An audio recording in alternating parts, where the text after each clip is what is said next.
Brian, you know, another thing that I see in young lawyers, especially those that have been athletes in their past lives, I see a problem of pacing. I mean, when they get going, they are moving, and it's almost like all that adrenaline gives a charge to their legs, and they find themselves pacing instead of, I think, talking to the folks. Do you have some suggestions as to how to deal with a pacer? Well, people often say, hey, but I move a lot. That's my style. I'm a pacer. Let's start the discussion by thinking about how you and I are talking right now. When people are engaged in intense communication, if I were trying to persuade you of something interpersonally, or if you were trying to persuade me, we wouldn't move around. I'd say, Paul, I'm trying to persuade you that I'm right. And I wouldn't say, you know, it'll help me persuade you if I move around a lot. I would look crazy if I did that. Or I wouldn't rock back and forth and say, Paul, it'll help you understand if I did this. And you wouldn't then respond by saying, oh yeah, well, Brian, let me prove to you. You wouldn't dance around. We stand still when we communicate. So let's look at the problem of pacing. In fact, here, give me a little room to move.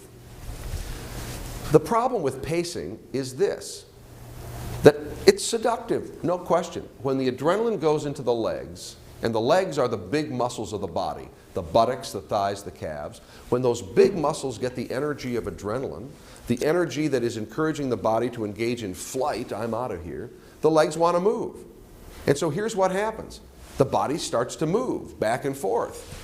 And does that really assist the listener? It feels good to the speaker because the speaker is moving back and forth. The speaker is often left thinking, I'm a really energetic speaker because I move back and forth. But I don't think for a minute it really persuades people better. It's much better to not be the moving target, to stand still. And if there is power in movement, and there is, it's power that comes out of stillness. So here's the easiest way to control the legs. Think about how many athletic activities begin with the proper stance. You plant your feet, and then you swing a golf club.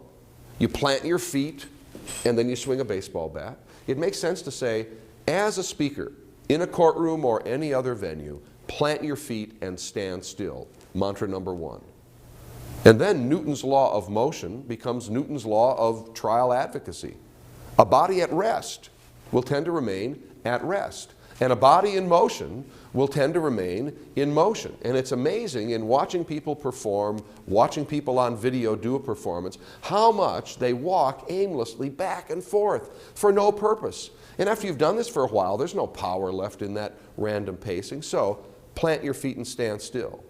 Adopt a comfortable stance with your feet far apart, far enough apart, I should say, so that you look strong and planted and comfortable. Look in a full-length mirror. It's got to look and feel right to you. It's a matter of personal style. Mantra number two, having planted your feet and stand still, then move with a purpose, assuming you can. Assuming you're in a courtroom where the judge allows you to move.